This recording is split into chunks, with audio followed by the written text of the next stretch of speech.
Olá, sou Breno Guzmão, sou hematologista aqui da BP e estou trazendo para vocês as novidades do que eu considero mais relevante e que serão apresentados no próximo ASH 2023.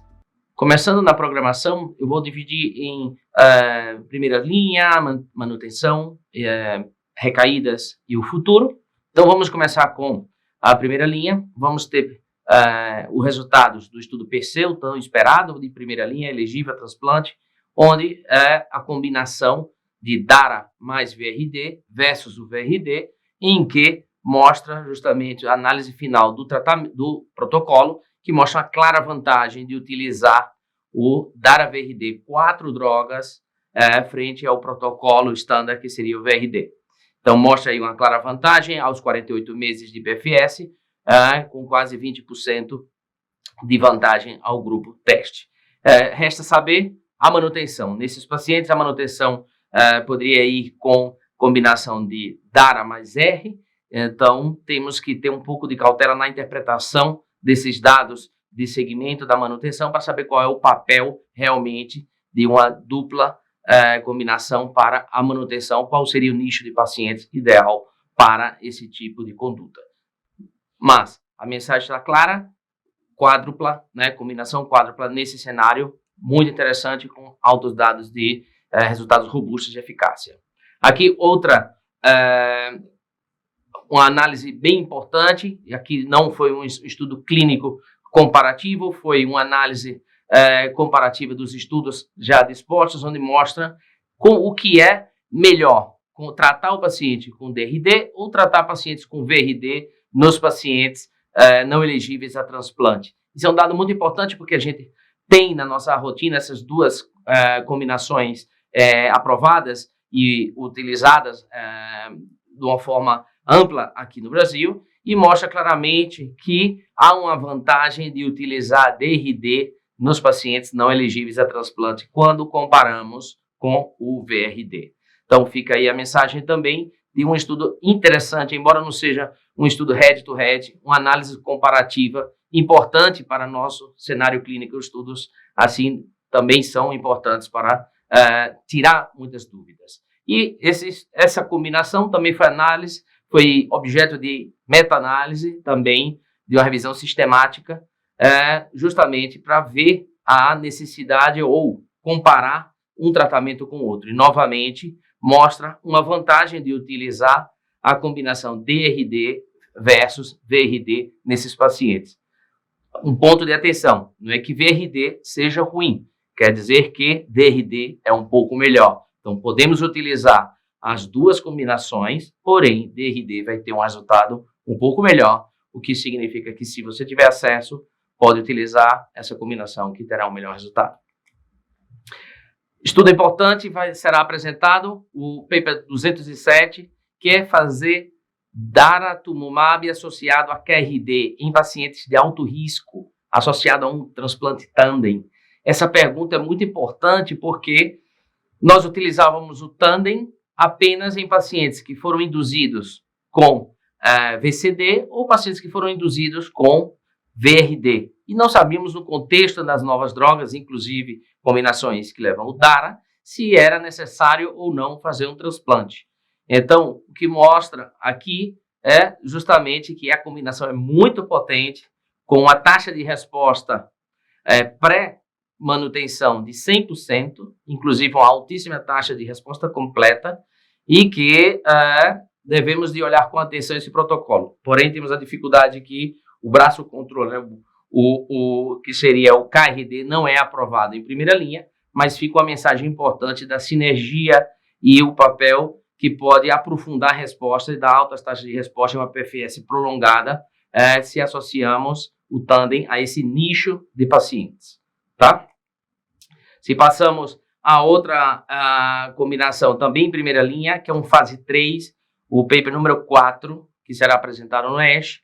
Isso já é uma inovação, que é utilizar o isatuximab, tá? Que é o outro anti-CD38, também associado ao KRD. E aí ele compara ISA-KRD versus KRD. Muito importante, porque a gente vai conhecer o dado de isatuximab em primeira linha. E mostra que o isatuximab aumenta as taxas de doença residual mínima, tá?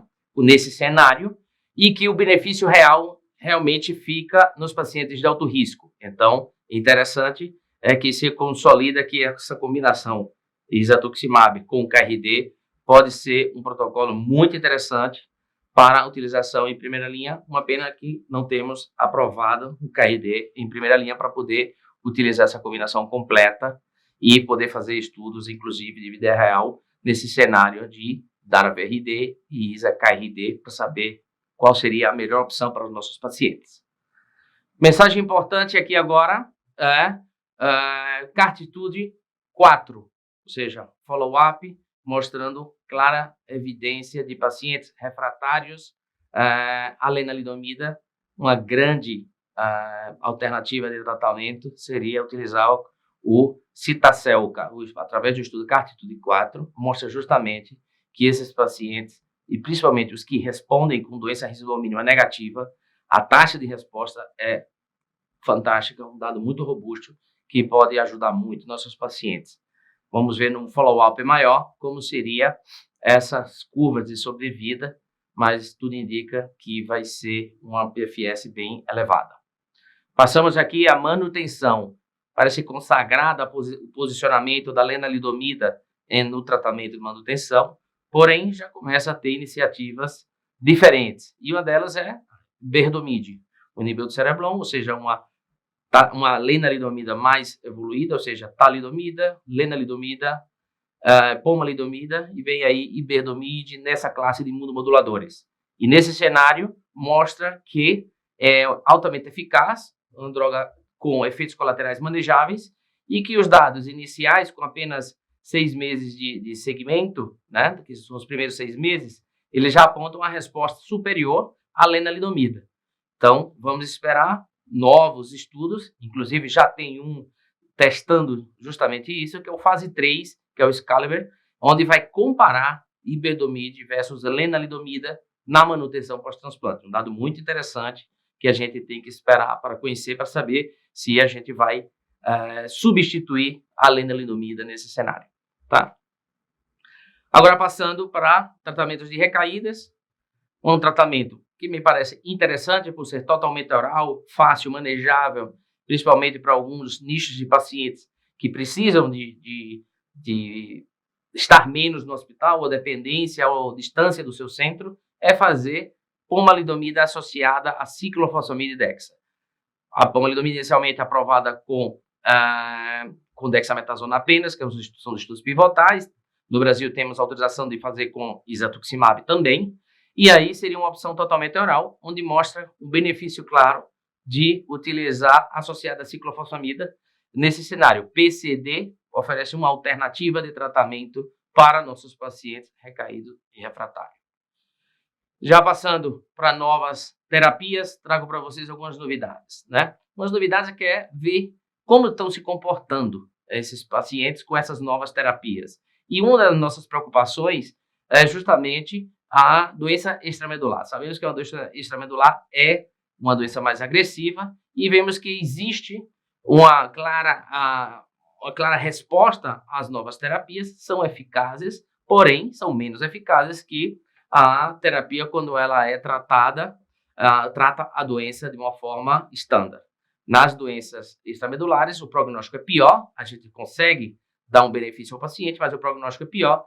Mas uma coisa que é muito interessante, que os pacientes recaem e ter a doença residual mínima negativa não é uma boa maneira de seguir esses pacientes, porque eles podem recair, muitos deles recaíram em forma de plasmocitoma, tá? Seja ele extramedular ou paramedular, massas paravertebrais, em que a doença residual mínima na medula era negativa. Então, esses pacientes devemos utilizar também exames de imagem, ou seja, o PET-CT, para fazer o seguimento desses pacientes. Também, agora já tirando outras dúvidas do que a gente já tem de novidades, o que a gente vai começar a usar no nosso arsenal e aí, o que é que eu faço? Utilizo o CAR-T, anticorpo biespecífico, o que é que a gente deve usar para os nossos pacientes com essas novas terapias? Qual a melhor escolha? Então, para esses pacientes, inclusive com tratamento para doença extramedular e a doença de alto risco, o CAR-T foi um pouco melhor na taxa de resposta do que os biespecíficos. E entre os biespecíficos são similares, tá? A gente vai tocar um pouco nesse assunto dos biespecíficos, mas se comparamos CAR-T com biespecífico, nesse estudo, nessa avaliação, foi melhor para o CAR-T, com um viés. É importante a gente pensar que, se o paciente, na vida real, nós tem uma doença agressiva e nós usamos o CAR-T, temos que esperar 3 meses, 2 meses, 3 meses, desde que você consegue solicitar até que a célula seja infundida, enquanto o biespecífico a gente tem uma taxa de início do tratamento muito mais rápido, o que aí pode haver algum viés de seleção de pacientes, porque vamos tratar os pacientes mais graves, com a doença mais clinicamente mais agressiva, com o biespecífico que a gente vai ter mais acesso. Então, pode ter uma análise aí mais complexa e que é importante a gente assistir a apresentação dessa publicação para poder discutir com o autor esse cenário.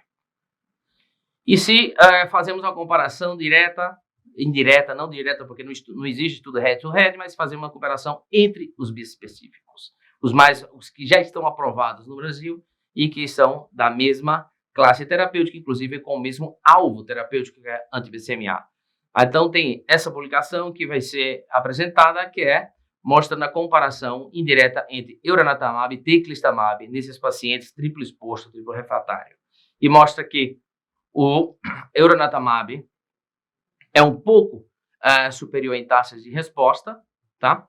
E tem um pouco mais de duração de resposta. Então, são duas drogas excepcionais, com dados muito robustos nesse cenário de triplo refratário e triplo exposto, em que podemos tentar ajustar qual é o melhor paciente para cada um dos dois biespecíficos, mas que no dado indireto, nessa análise Mike, mostra justamente isso daí, que o elranatamab parece ser um pouco melhor do que o teclistamab.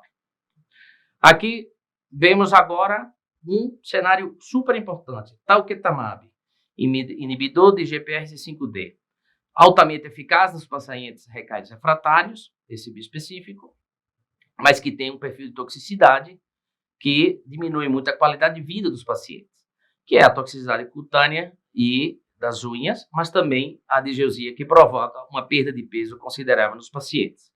Então, esse estudo foi justamente para mudança de dose, para saber se reduzir dose ou espaçar a administração pode melhorar a tolerância, pode melhorar a aderência ao paciente ao tratamento.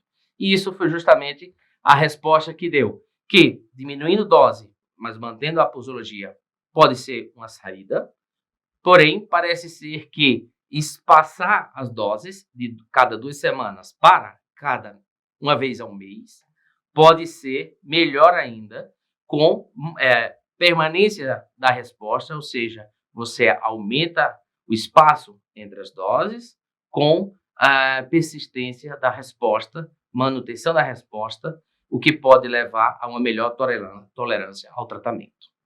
E os meus 2 últimos slides, que são já de futuro, que não temos os dados, precisamos estar presente no congresso para poder assistir à apresentação e saber dos dados reais, que é, por um lado, um anticorpo triespecífico, que será apresentado, fantástico. A gente falou até agora de anticorpos bispecíficos, eles são triespecíficos, onde ele vai atacar os 2 alvos mais importantes hoje estudados no mieloma, GPRC5D e BCMA. Então, teremos um anticorpo triespecífico que será apresentado lá e estaremos lá para assistir esse trabalho que será apresentado com muita expectativa. E por último, falamos de CAR-T, cenário CAR-T muito interessante, mas que pode melhorar ainda mais. GPRC5D, um alvo terapêutico do biespecífico, da novidade do triespecífico, e agora CAR-T-cell halogênico para mieloma múltiplo, utilizando o GPRC5D como alvo terapêutico. Também estaremos lá para ver essa apresentação, que é a apresentação do paper 3290, imperdível, porque vai mostrar o futuro do CAR-T, que é ter CAR-T halogênico, e a gente pode ter numa grande escala, inclusive com perspectivas de diminuição de preço. Eu fico por aqui e passo a palavra para os colegas que vão apresentar as novidades nas outras patologias hematológicas.